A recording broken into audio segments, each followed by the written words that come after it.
We are live. Jim, good to see you. Welcome back once again. Appreciate you coming back. Yeah, my pleasure. Good to see you guys. This will be fun. Robbie, are you having Jack Sawyer scoop and scored nightmares this week? And hopefully none of that's been keeping you up at night. He's on the Steelers now, I think. So No, he's don't gone. remind me. Thank Oh, you. God. Uh, I saw some quote from Steve Sarkisian. Well, it's not really a quote, it's more of a stat. 24 players are now in the pros from that game alone. Wild figures. So, but those, if there's two schools that have NIL mastered or that can retool year after year, it's Texas and Ohio State. So I think it's going to be a good game. And the start of Arch Manning's career in earnest. After red shirting and then sitting behind Ewers last year, he finally gets the reins. So much hype. Ohio knows about hype. With a young guy and LeBron James, he realized it. We'll see if Arch can do something similar. It's going to be fascinating. Arch, I played a little last year, really untested. Julian Sayin, really high, top tier prospect for the Buckeyes. Who knows what we'll see from him? So you kind of have those unknowns going into the game. And of course, the rematch aspect. I do think, though, Ohio State and Texas, I could see this being like a 10-year war where, in addition to the regular season games, they, pretty regular meetings in there. Yeah, and I'm torn too. I should say I think the CFP, playoff selection committee revamped their selection process for kind of they take these games into account as saying we're not going to penalize you for playing big name opponents Yep. in the regular season. So hopefully we see more of this. I was going to say I'm torn between, Arch, you're the guy. Quinn, you can either transfer, or you can go to the NFL. Arch is the guy. We promised him versus Ohio State's QB competition, diminished reps, but more kind of I need to work for, I need to work hard rather than something kind of being given to me. What's going to be better early in the season? It'll be interesting to watch. It's going to be fascinating. Yeah, it's going to be a good. What a way to kick off the season. And yeah, I would agree with your point. Like, the playoff, more teams getting in and changing the methodology on, who you play. It's going to create more of these big matchups, which is just great for college football fans. And you don't got to feel like, oh my God, if we lose in September, the season's over. So, Now, if only your Big Ten could stop whining about automatic right. qualifiers for the Well, playoff. I That'd know. be Yeah, them in the SEC trying to strong arm their way into a new playoff. But great. Jim, any rooting interest in Ohio State, Texas Friday? I couldn't care less. We got Belichick coming here in a couple of days, so Yeah. we So got we got our own drama to watch. North Carolina is who do they play Saturday? The Horned Frogs got TCU coming to town. All right, all right. Are you at North Carolina? Monday though, Monday coming Monday. It's a Monday game. I guess ESPN or somebody's got the game. Are you a UNC grad, Jim? Yeah, Okay, yeah. so all right, you're a Tar Heel. All right, I we grew up down the road and grew up seeing like Michael Jordan play in Carmichael, which was the small stadium before the Dean Dome, and I saw James Worthy and Perkins and all those guys big live. game James, big game James. Yeah. And Yeah, I ask a there's quick some question of Jim. amazing What's teams. what's the best barbecue in the Research Triangle? What's your go-to spot? Dude, I'm a pescatarian. All right, yeah, take it over, I'll Rich. ask. I'll ask. Our plumber's coming tomorrow. I'm sure he'll have some good ideas for you. All right, let's go ahead and get into it. I'm Rich Swerbinsky with Onward and Upward Consulting. This is the big picture, presented and sponsored by our great friends at Depth, FinTech industry vet Carrie Milam and her outstanding EVPs, Leslie Colley and Lindsay Neal, nearly 2 decades of so ably serving the fintech space in mortgage lending.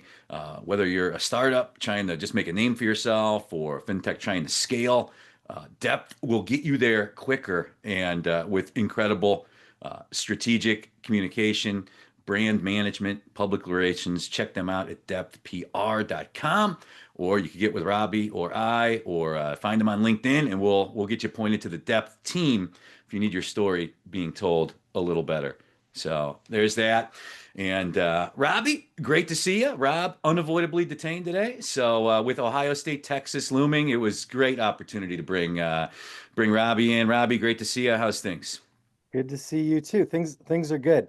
Yeah, as the commentary said this morning, it's like remember when you were little and you could just rip off your diaper, run around naked, and everyone thought it was so cute and funny. Well, my dad needed bail money. I don't quite have bail money for him, so he's not here. Happy to be back with Jim. Uh, and always good to be with you too. I'm excited about the discussion today. Love it. And what are you doing for the Texas Ohio State game Saturday? I will be on a red eye from SFO to Logan, Boston, and hopefully catching it somewhere in Cape Cod along with the rest of the first day. Sports gambling legal in Massachusetts, so it's worth the red eye over there from California. There you go. Yeah. So good stuff. And this week, really, really pleased to welcome back a regular guest and contributor to the show, one of our favorite guests, the co-founder of Parrott Ryan Advisors, non-resident fellow at the Urban Institute, and famously one of President Obama's senior housing policy advisors for most of the, if not all, the Obama run. It is our good friend, Jim Parrott. Jim, welcome back to the show, and thanks for joining us. Yeah, of course. Glad to be back. A lot going on. Lot going on. Excited to get into it. And as always, we encourage you guys to chime in your questions, thoughts in the chat as we go ahead and get into the show here, and we'll incorporate what's worth incorporating. And that's that. So, Robbie, big picture this week. Of course, we got the Lisa Cook Trump feud that's now going to the courts. Rates at the lowest levels they've been at in a year. We're at about 6.5% on a 30-year fixed rate. The 10-year teasing that significant psychological 420 number. It's at 421, so we'll see if we can push below that. Matt Ishbia, I think now 6 lawsuits against him. So with that, Robbie, I'll pass the baton to you and see how you get us started here Yeah, this Thursday afternoon. phrase that I latched onto this week that I really liked was higher for less longer. And maybe that ties into your 420 theme. We've seen which is kind of the inverse of what's happened, because ever since the Fed cut rates last September, mortgage rates are up. Ever since Trump was elected, mortgage rates are up. We're finally starting to get some relief in mortgage rates, and that's interesting because the yield curve's been steepening here a little bit as people say, okay, there's going to be cuts in the short term, but I don't know what's going on with longer term growth. Uh, I would think that everybody in the mortgage industry wants lower rates. Good, here they're coming a little bit. The question is, why is that happening? If Trump is able to replace Lisa Cook, and I'm still unclear about if she's fired or not fired, that sort of thing. Because like, if I get fired from a company, I can say I decline to accept your firing. Okay, well, we cut off access to your email, and like your fob doesn't work to get into the office anymore. I don't know where Lisa Cook sits in that, but it's key because if Trump were able to replace her, he then gets he's appointed 4 of the 7 seats on the Fed Board of Governors. They get to approve or deny nominations in 2026 when a bunch of terms are ending and up for renewal. That could be the ticket to whatever he's going for, which is easy monetary policy, roulez les bâtons rouge, as they say down in Louisiana, LSU, since we're on the college football theme here. Uh, I don't know if what I'm going to say is political. I'd like to think it isn't. It's kind of scary, just from an unknown perspective here. Of now, the Trump administration's turning over every stone possible to see where they can, kind of pull the levers of the Fed. Uh, I, for one, am a fan of free markets. I'm surprised the WNBA players turned down a quadrupling of their salary when they're not making money. Like, I believe in free markets, and so this manipulation of them, or attempted manipulation, you have to think, what's the longer term effect on U.S. financial assets, government assets? If you're going to have a Trump administration or future administrations that control these asset prices, control what the central bank does, and this and that, why not just invest in Saudi Arabia or a different autocracy? Like, what, the US financial system is the bedrock of the global financial system. And so I just get a little on edge when I see it being tinkered with in unprecedented ways. And that gives me pause. Jim understands how government works a lot better than I do. It'll be interesting to see how these things play out. And maybe Trump has finally overplayed his hand with what he can do. And this backlash and the courts getting involved with the Fed will lead to more pushback against him, at least from the judicial side of things, which we haven't really seen thus far. I'm on the edge of my seat watching it unfold, as are both of you probably. The policy released, I think didn't they release the evidence, in the Lisa Cook case? I haven't looked at it yet, but I heard that somebody had told me it was out there. What they released, I don't know if it was copies of the application, or have you seen any of that, Robbie or Jim? He's been tweeting all kinds of images, Yeah. signatures, and I mean, Yeah. it's hard to know what to make of any of it. I wouldn't. It's.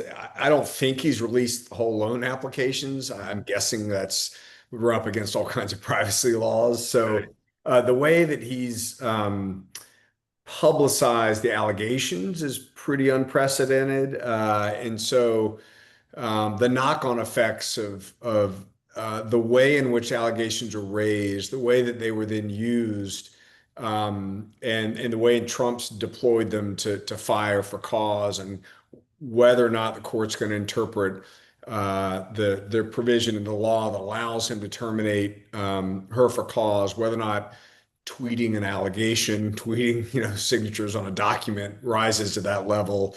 Who knows? But I share your concern about the longer term dynamics of this, the idea that the Fed will creep towards a less autonomous, independent body that feels a little more like a third world central bank and less like a traditional Western central bank that has independence over monetary policy, that gives investors comfort that what they're investing in is not malleable to the political will of the moment. All that. It'll be interesting to see if the market reacts, the bond market that is, reacts in a way that ultimately undermines the lowering of rates. I mean, if you've got bond investors that are increasingly worried about the independence of the Fed, beginning to price in a kind of premium, it may somewhat ironically, pull the rug out from under Trump as he finally gets his folks in place to lower rates. It may be that the rates that matter, the mortgage rates, end up having to give back because bond investors are anxious about the way we got there. If you recall this spring, when Trump first started his anti-Powell rhetoric, if you will, U.S. Treasuries started behaving like assets of a developing country. Right. It's Right. it portends for potentially more of that, which is troubling. Yeah, for sure. And it'd be interesting to see. I mean, this is going down a rabbit hole I wasn't anticipating going down, but it'd be interesting to see what institutionalists ultimately stand up for institutions. Like, I guess if you had told me years ago that either party would be, fiddling with the leverage of the Fed this way, there are a whole cast of characters, especially on the Republican side, who would, I would assume, jump up and yell and scream in Congress. I would assume the courts would bite back, and all this. I would assume all um, these constraints would kick in, and they really haven't yet. And so it'll be interesting to see how far he's able to go before, we find the wall. And maybe there isn't a wall there at all, which is a little unnerving. He's always been one to move the goalposts, and so yeah, this is kind of a let's see what I can get away with, and at what point is somebody going to stand up? And I'll get slightly political here. I'm sorry to do it so quick. I'm in California right now. I was raised here. I'm not a Gavin Newsom fan by any stretch. I'm not a really fan of what he does. It's nice to see somebody pushing back on autocracy. If you like, just for the sake of pushing back, when things swing too far to the left, pendulum wise, and I see the right push back. When things swing very far to the right, and I see the left push back, and we come toward a more middle state. So uh, I guess Trump is basically going for how far can I push it? How far can I move the goalposts? Let's see when something pushes back against me. Yeah, it's, maybe lessons to be learned. I mean, because, I would argue the reason Trump won is because things probably swung a little too far left in this Yeah. country to the point where, a good chunk of Americans were just not comfortable with it. Is Trump now, you know, I get it, he's lame duck, his last term, he's just full Trump right now. I mean, to the nth degree, but is he going too far, cut off his nose to spite his face here? I mean, this is, it is a little unnerving. The future of, fiscal policy management in America is central to all of our livelihoods and housing finance. It's gonna be fascinating to see how it all plays out, and high drama with the. I'd like your opinion on this actually, but do you think that he's go pushing so far to the right so that it will take years and years or administrations from on the left side to undo some of these things? Like he had to go so far this way so that it would take a while to get back I toward. don't know. I think you're overthinking it. I think the Right. guy, I mean, the idea that he is going through his old civics lessons from high school and thinking about, the checks and balances and where he wants to land it in 10 years. I think he just is going for, he wants to see lower rates. He wants to see a more juiced economy. He's pissed off that the guys who are in charge of that aren't getting him there as quickly as he thinks they should. this, stick in the mud, Powell's driving him nuts. That's Mnuchin's guy, not his guy anyway. Like, I think it's a much more personality driven guy that is now that he's reading the fine print of his job description, he's a little ticked at the constraints and he's doing what he can to get out a giant eraser to erase them. I think it's simpler like that. It's interesting with both the BLS head that he fired and Governor Cook here. The BLS head kept giving him better headline reports throughout his presidency for 7 or 8 months, 8 months, and then revising backwards. So he looked good in the end. He got the market movement in Yeah. short term, and then revised backwards later on. He claimed it was rigging the election. Governor Cook has historically been one of the most dovish members of the FOMC, like doing what he wants. She's on the Yeah. side of policy, and he's like, not dovish enough for me. Sorry. It's going to be interesting to see how it all plays out for sure. And yeah, it's just been one headliner after another related to the Fed and Trump and Pulte, and we'll see how it all plays out. So, Jim, Fannie, Freddie, obviously been in the news as well with Trump and Pulte kind of making it known that they want to try to, take the GSEs at least, to some modicum public. They mentioned as soon as this year. That's completely unrealistic, I think, but I'll see your opinion on it. But I guess just off the rip, I guess, would love to just get your general thoughts on, what we've seen these last few weeks from the Trump admin related to Fannie Freddie. And, I guess just your overall like handicapping of how this thing could play out in the fall months here. Yeah. So it is a ton of confusion over this. So if you go back to the beginning of the administration, I think the consensus, pretty strongly felt consensus, I was certainly among them, was that the administration would make a run at taking Fannie and Freddie private again, meaning getting them back into private hands, getting them out of conservatorship. And it made a lot of sense to think this because they certainly focused on that the first time around with then Director Calabria and Mnuchin to some degree. And they got pretty far down the path, kind of ran out of time. Mnuchin kind of got cold feet. A bunch of things sort of slowed things up as ran into the pandemic and whatnot that took things sideways. So a lot of reason to think that they would pick up where they left off last time around and continue to try to push it into the end zone, as it were, for them. But then back in the spring, we saw Trump send out a tweet or two about Fannie and Freddie, taking them public. Pulte then did a whole run of news shows clarifying, expanding on the tweets. And lo and behold, they were signaling a pretty strong pivot away from the idea that they would focus on bringing them out of conservatorship and instead focusing on monetizing the taxpayers' shares or power over the GSEs while in conservatorship. And Pulte even said explicitly several times, I don't actually see us bringing them out of conservatorship at all. I think we're going to leave them in control of Trump so that he can do with it what he thinks makes the most sense. So there's been this pivot in the last couple of months away from all of the complexity of bringing them out, which we focused on last time around, and the market risk associated with all that, and towards this pretty novel idea that you might try to monetize the taxpayers' leverage in all this somehow for another, big win, as Trump would put it, for the taxpayer. And so there's a lot of different ways in which one might do that, monetize the taxpayers' interest or power over the GSEs. They've most often mentioned selling some of the taxpayers' stake, taking them public, meaning getting them relisted on the New York Stock Exchange. They've been long unlisted since they went to conservatorship. So get them relisted again and then selling some share of the taxpayers' ownership interest in the GSEs to raise capital. There are other ways in which they could potentially monetize the GSEs. They could sweep the profits again, like they did for years. It's another way to put money in the coffers of the Treasury. So who knows where they land on this? But the big challenge, which we ought to get into a little bit, because I think that this is going to be the name of the game for the next few months anyway, is if you're trying to take the GSEs and sell some of the taxpayers' shares in the GSEs. And they've been kicking around numbers from like 5 to 15% of the taxpayers' shares, which would be an enormous sale, the biggest IPO in history.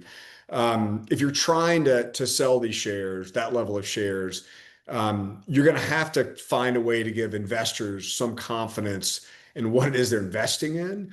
And doing that in two businesses that are stuck in conservatorship, which you're signaling aren't going to come out of conservatorship anytime soon, like at the very least, that's a counterintuitive investment to ask folks to make.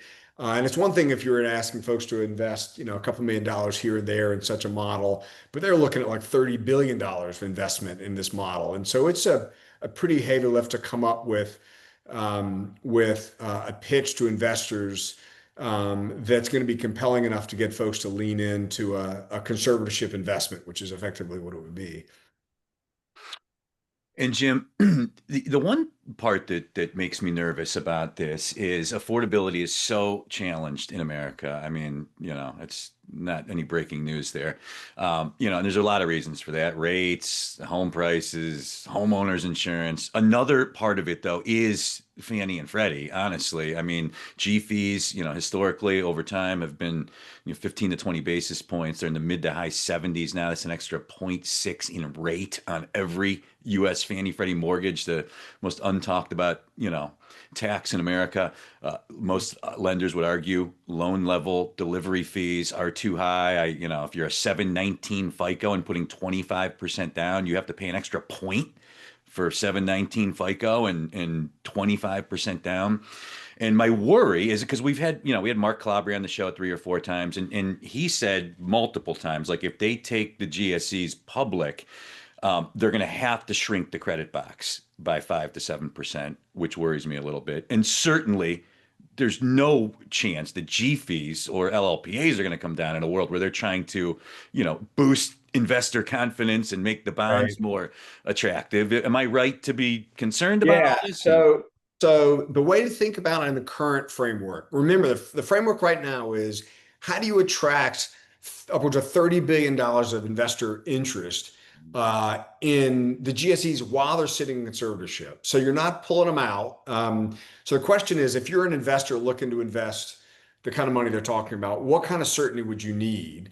And you would need, and there are two challenges here that they face, which bump up against the affordability question, I think, indirectly.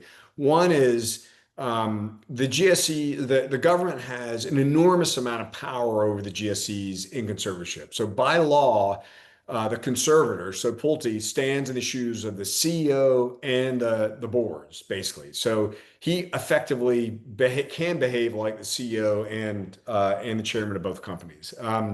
And so there's no, absent some change, assurance that an investor is going to have that those companies are going to be managed and run in the interest of the investor. They're going to be run and managed in whatever interest the conservator has in the institutions. And so, if you're an investor looking to invest in a business model, and that business is effectively run, the day in and day out business of the companies is run by the regulator, not for maximizing their ROE and investor level ROE or to pay out dividends or the sort of stuff that you would normally expect in a company you want to invest in, that's going to give you some pause. So they got to figure out a way, if they're going to make this happen, to give up some of that power in conservatorship. And they probably have to do it by contract. They probably got to come up with some sort of agreements that bind the FHFA, that bind the government along the lines of ROE, dividends, perhaps things that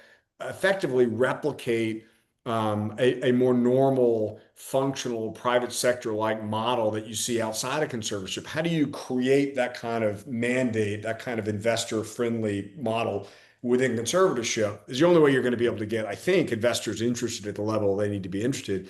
So then the question is, well, what would an investor need? And part of the answer presumably is a market rate ROE. Probably, part of the answer is not whatever the current ROE is. So let's say it's 8% or something. I'm making that up, but it probably needs to be, I don't know, 14%, 12%, something like that. So the ROE's got to go up.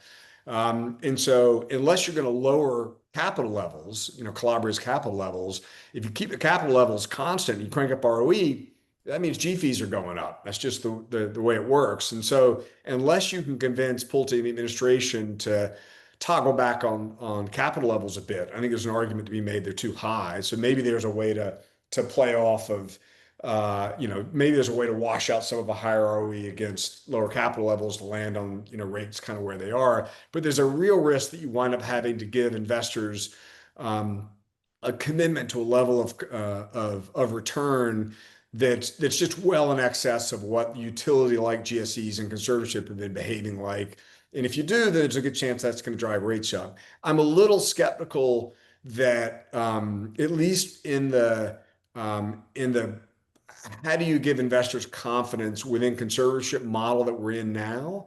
I think that the risk of a smaller footprint, the risk of a tighter credit box that Clobber is mentioning, I think that goes down a little bit. I think one of the positives about this Trump 2.0 thinking about the GSEs is if indeed they're looking at sort of monetizing the taxpayers' interest in the GSEs, that doesn't scream smaller footprint to me. That screams, a pretty big footprint. That screams a GSE model that shies away from the traditional conservative view of the GSEs, which was to shrink the footprint, which is what Clobber's alluding to. So I'm not sure that's as big a risk as it was the first time around. I think the bigger risk is bending over backwards to give the shareholders, not well, the new investors, the kind of returns they want, and doing it in a way that comes at the expense of homeowners. I think that's a bigger risk.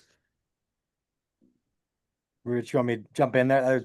I was hoping to be the Andy Richter to your Conan during this and let Jim talk because he's obviously the expert. There's a couple of things I'll kind of run through them as Jim brought them up. The talk of doing it this year, my original thought was, okay, well, maybe that's because midterms are next year and they can kind of kick the can down the road until after midterms and maybe you lose red control of everything. But now it's like Trump doesn't care. Trump just does what Trump wants. So I don't think that it's like we're trying to get it done before the midterms sort of thing. Uh, the question and Jim, I don't know how much knowledge you have on this, but when Trump uses the words IPO, they're already public. So yeah, it's this relisting, but what's the actual mechanism when people own stock already for a new IPO and all? Is there a precedent for this? Have we seen? Yeah, you can. Yeah.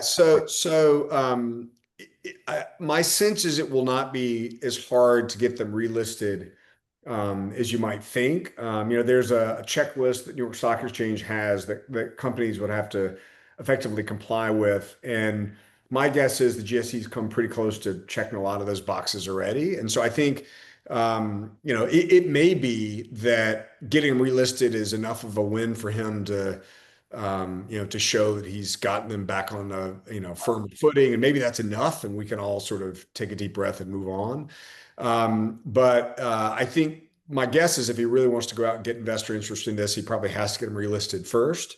I don't think that's as high a hurdle as you think it would be. They were delisted or taken off the New York Stock Exchange as they were put in conservatorship because they weren't solvent back then. So it was, one of the boxes you need to check is you need to be a solvent institution. But the GSEs are in a different position capital-wise than they were back then. So I think the things that drove them out of the New York Stock Exchange are likely remedied enough for them to get back in, which will then make it a more liquid sort of trade, I suppose, even for those that already have the shares today. And then remember, though, that the 2025 commitment that they've made is just to either a re-IPO or perhaps a sell of current investor shares. So it's not nearly as complicated as bringing them out. I mean, in fact, one of the reasons why it was easy to tell that they weren't talking about reprivatizing them when they talked about 2025 is it's inconceivable they could be reprivatized that quickly. So reprivatizing is such a complicated, we talked about this on the show before, it's such a complicated exercise. It'll take a very heavy lift by a lot of folks at Treasury that are now focused on tariffs and other things. Many, many, many months of work with DOJ and others to do all the stuff that you'd have to do to get them ready to come out. So it's inconceivable they would do that by the end of 2025. So they really are. That was one of the things that was a useful clue that they're not talking about bringing them out that quickly. I do think what may happen though. Is you may wind up with a due diligence exercise on their part over the next couple of months to figure out what it would take to sell meaningful shares of the taxpayer's current position. they may find that they can't provide investors with enough certainty. They may find that they really need to chart a path out of conservatorship to give investors the kind of certainty they want, in which case they're going to have to table all this until after they've made more of a run at getting them out. And my guess is then the midterm clock matters. And so then you wind up with a more, I think, traditional like treasury-led due diligence exercise where they meet with a lot of stakeholders and secondary market investors and whatnot to figure out what the third rails are here, what a path from here to release looks like. And if that happens, I'd be shocked if it happened in a midterm. That is, I'd be shocked if they were willing to roll the dice on the disruption of release in the middle of the midterm. And I think Bessent's comments, which he's made over and over again, that he doesn't want to raise mortgage rates, whatever shape GSE reform takes, is a useful cautionary note in all of this. I think when you hear folks get all worked up about the prospect of bringing them out, shareholders obviously have an interest in that narrative taking hold. I think it's worth remembering that Besson in particular has suggested that they're not interested in cranking up, rates by 50 basis points with a bunch of disruption.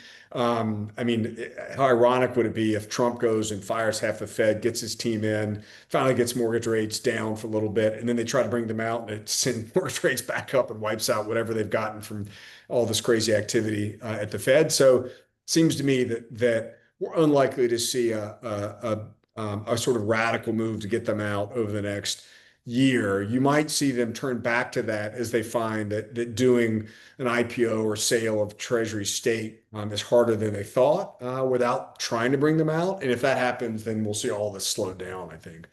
Yeah, and we could, as an industry, it's like I just want an orderly exit. I want Right. telegraphed, like just tell me what's Right. going on and let's stick to it. Let's be orderly here. Because as Rich alluded, and as you said too, what are G fees going to do? What are rates going to do? And we've seen different estimates on what could happen. One could argue, since I championed a free market earlier, with Fannie and Freddie, if there is unrest or liquidity changes or whatever, maybe non-QM steps in, non-conforming box steps in, and we get a more level playing field, a better way for companies to price risk. I know a lot of people are fed up with Fannie and Freddie G fees right now. It seems like they're like eschewing business away, restricting things, not pricing things properly. Maybe we see a more true market for the mortgage industry. And maybe it's good. You'll see more money flow in to non-QM, flow away from the conventional conforming space or what traditionally was. I don't know. I don't try and say I have a crystal ball. Man, I wouldn't bet on that. That's what Calabre's betting on. Yeah. Well, I was gonna say the one thing that I latched onto from your original response before I interjected was kind of this government, uh, move toward a more oligarchic state. I guess if you look at like the money they put into Intel, 10% or whatever. You talk about this. How are they going to get an ROE? Jim? How do you see the government now moving more like a Eastern power in a lot of ways and having its tentacles over all these things? Yeah, I mean, that's a deep rabbit hole to go down. I do think that in the case of the GSEs, there is an argument to be made that the most useful version of the GSEs is really just a plain simple utility like secondary market, primary market interface that just allows secondary market actors and primary market actors to go out and make a living and generate a bunch of liquidity that allows people to go buy mortgages. I don't know that we necessarily need profit maximizing, ROE driven intermediaries in there. If you've got a well-run, plain vanilla utility structure that solves for everybody else maximizing their ROEs, that solves for liquidity on the primary market, the secondary market, like having a relatively sleepy utility in the middle of all that, with a modest ROE to keep everybody, keep them honest, in a relatively, heavy safety and soundness hand from the government on it. To me, in an ideal world, that's the kind of Fannie and Freddie you wind up with, a sort of sleepy utility that just lets everybody else go out and make a bunch of money, not necessarily a profit maximizing, oligopoly right at the middle that's playing the primary market players against each other and the secondary market players against each other. So I'm okay. I mean, I'm a free market advocate too, but I'm okay with the more heavy-handed, government role in this particular space just because it feels like something that would be well served by a utility. I mean, I'm not talking about Intel and all the, all the rest where you might get into other motivations for the government being involved. I'd be a little nervous if what the GSEs become is an opportunity for the government to make money. So I become a little nervous when you hear Pulte and Trump both talk about the GSEs as this big taxpayer investment that we can then go and monetize in some way. Because my worry is you end up putting the taxpayer and the homeowner at the opposite end of a zero sum like tug of war here, which strikes me as not the best way to think about the GSEs. So I'm okay with a heavier hand with the GSEs than in most sectors, but only if it's making sure they're managed in a way that's relatively sleepy and risk-free and utility-like, not as a golden goose that pays down the deficit or pays for the wall or whatever else they would use it to pay for.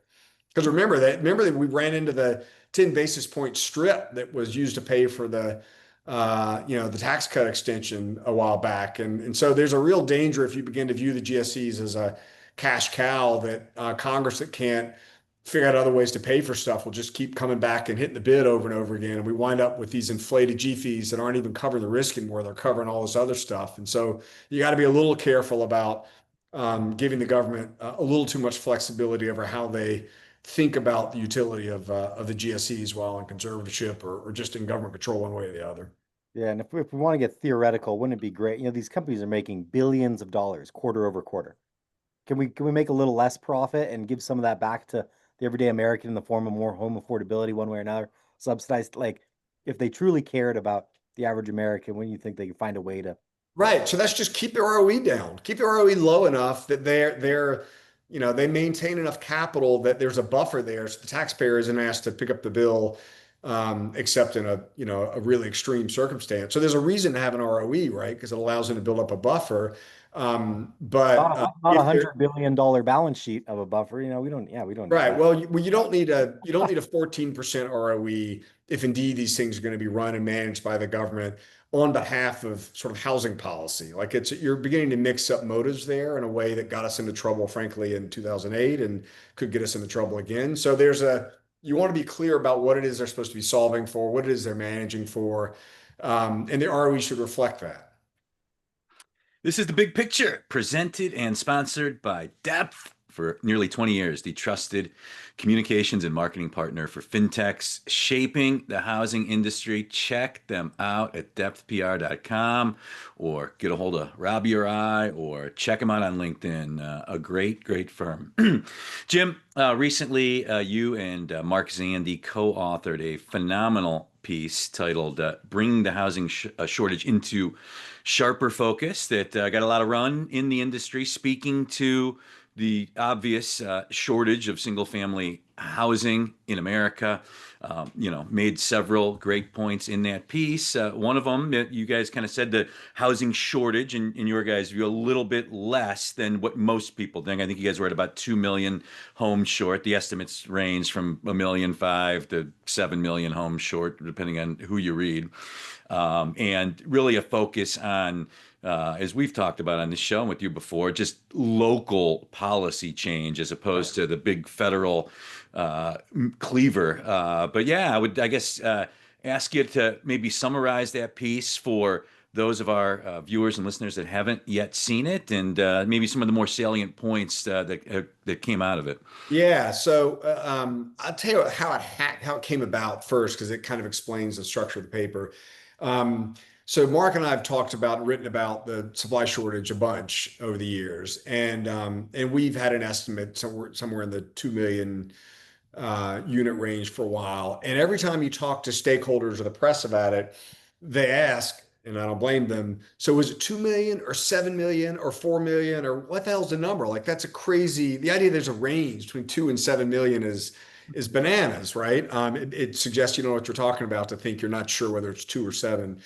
And it led you to get into this very, very wonky sort of back and forth about what's being measured and all that. And so I realized that I didn't have a great, I understood our estimate, what we were estimating, but I really didn't understand like how the realtors came up with their number and the home builders came up with their number. And so I thought, it'd be useful for us to do a deep dive to understand what's going on here. Like, is somebody making a math mistake, or are we measuring different, things, or like, how do you think about this? So that's what got us into this to begin with. And then as we waded in a little bit, um, it really sank in the degree to which this whole debate about the national number is like a stupid debate anyway, because what matters as far as supply and demand goes is what an individual market's suffering from. So in other words, these national numbers take the overage in Alaska, and they net it out against the shortfall in Massachusetts, and they take the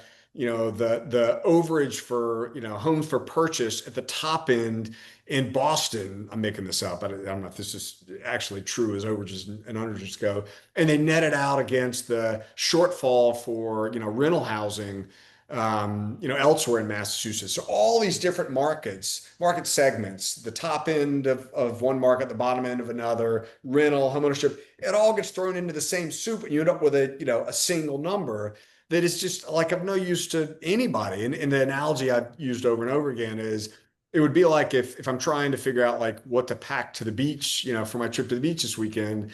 And I like went on weather.com, and it just gave me like the aggregate temperature in the world right now. I'm like, what the, thanks. Like, I'm not sure good that's basically what the overall supplied shortage number in the country does for you when you're trying to figure out, relevant supply demand imbalances. That has no bearing on pricing. It has no bearing on affordability. It has no bearing on what your challenge is as someone seeking, a place that's going to cost you $2,000 a month to rent in wherever, Boston. So we thought, all right, let's drill down into market segments geographically, demographically, rent versus own, and all the rest, and come to a better understanding in a pretty narrow way what individual markets look like. And is that netting that I just mentioned, is that going on in a way that makes the broad numbers misleading? And so we would take certain metro areas. Like we started with Philly. We started because some of the guys on the paper are from Philly. We took Raleigh because that's the biggest market near me. And we took, I think, St. Louis because one of the guys in the paper knows St. Louis. And we looked down at the census tract level at for rent and for ownership, what supply demand imbalances look like. And the idea was at a census tract level, you end up with a better feel for housing units, whether for rent or for own, that are largely going to a single kind of population. You're seeing people that are 150 AMI, they live in one tract. You're seeing people that are 60 AMI, they live in a different tract. So it becomes a proxy for income, more or less. And so we dug into a couple of metro levels right out of the gate, and sure enough, I'll take Raleigh because I know that market pretty well. You've got overall, the supply demand balance looks about right in Raleigh. So if you just took an aggregated number for the metro area of Raleigh, like, oh, they're doing fine. Like they don't need any help. But then when you break it down, you've got an oversupply of rental housing at the top of the market in the north and the west. That's where the wealthy folks live, more or less. And then you've got this dramatic undersupply of rental housing in the east and the south. And so to tell somebody who's looking for $1,000 a month place who lives in the east or the south, oh, I see you don't have a shortfall of rental supply because I'm looking at the aggregate numbers. They're like, well, no shit. That's because there's all these $1 million apartments, 3 zip codes away that I can't afford. So it right out of the gate, you could see by looking at the metro dynamics that there was this washing out across market types that was creating this really misleading picture just at the metro level. And so then, of course, you're having it happen in spades at the state level and then at the national level. So what we did is we took the census tracts for really every city with more than 100,000 folks in it and did a deep dive into rental and home ownership at the census tract level and all of those cities across the country, and did kind of a heat map that shows you where the overages are, where the underages are, the shortfalls are, and all the rest. And what was interesting about it was we had gone into it assuming, Mark and I especially, gone into it assuming that that you would see an overage at the top of the market because that's where the margins tend to be highest. And you'd see a dramatic shortfall at the very bottom because fixed costs and the like are going to make it economically infeasible to build stuff at the bottom. And in fact, we'd even written stuff like that in previous papers. But what we found right out of the gate was the biggest shortfalls in the middle. And the reason for that we came to sort of believe is that the only subsidy that we're really allocating right now as policymakers is at the bottom of the market. Like we're hitting it with LIHTC, we're hitting it with HUD grants and all the rest. All that's going into the bottom quartile. Obviously, there's none going into the top, or not much. In the middle isn't being served by the market because the math doesn't make sense to build for the middle so much, not as much as it does for the top. And policymakers aren't doing anything for the middle of the market. They're focusing totally on the bottom. So there's this giant hole in the middle of the market where neither policymakers nor the market are adequately serving for supply. So that's where the shortfall is. And so we haven't done a piece um, on what to do about all this yet, but the clear implication for the data is that policymakers ought to focus on things that help workforce housing, that helps make sure that there are like enough homes for firefighters and cops to buy, in the areas they work in. And you kind of know at a local level that's what's missing, but in the policy discussion, we tend to focus more on the bottom of the market where LIHTC and HUD tends to focus. And they need help. You need help at the bottom of the market too. They're not all that well served either. But we're totally ignoring the middle of the market was the big takeaway from the paper, which was interesting. In fact, it was so counterintuitive initially that when we got all the numbers back, we're working with these other two folks that are kind of the modelers. I was like, oh, somebody screwed the math up. There's no way this is right. So we made everybody run the numbers over again like several times because it was so contrary to the way we had thought about it. And then we came to realize, oh no, that's what's going on. You've got this allocation of subsidy at the bottom of the market, which is helping a little bit, and so it's leaving this gap in the middle. And there's some shortcomings in the data that makes the numbers a little muddy. For instance, it doesn't pick up gentrification very well. So if you've got two census tracts next to each other, one is a wealthy census tract, the one next to it's a poor census tract. In the poor census tract, land's cheaper typically. If the wealthy census tract runs out of land, more or less, then obviously with gentrification, you wind up creeping into the less wealthy census tract because the land's cheaper.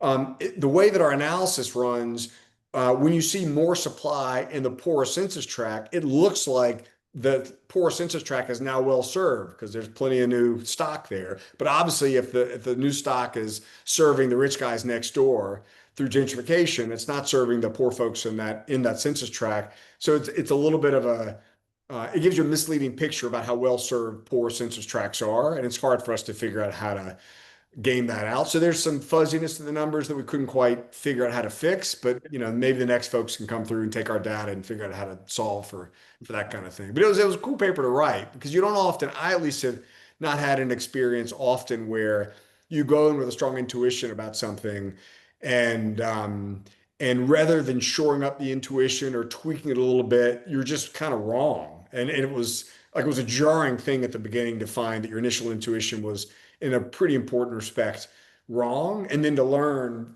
through more iterations of analysis why. So we came out of it understanding the dynamics of it a lot better than we had going in, or at least I did. And one good question in the chat from our friend Mike Olden, it kind of hits to at the end of the day, we've got to do something to make it where builders can make money building like 1,500 square foot homes. Is there some federal, I know a lot of it's local and rezoning and that has to be done, but is there a federal carrot that Yeah. makes So sense? Zanny and I wrote an op-ed about this stuff, a couple of years ago, 2 years ago, I think. And we proposed zeroing out taxes on profits on homes that are sold to folks below a certain AMI. So the idea is make it profitable for builders to build right in the middle where we need it most. And some people push back and said it's too easy to game. And another version of this that came up, which I frankly hadn't thought about when we write the paper, but it kind of goes to the same thing, is you could, so as to keep it from being game, you could effectively waive profits, taxes on profits for homes built under a certain square footage. So that could be the proxy for, workforce housing. But I think the tax code's probably the best lever. Opportunity zones are in the big beautiful bill. There's a big juice up of opportunity zones. If you make sure that the targeting of opportunity zones is housing centric,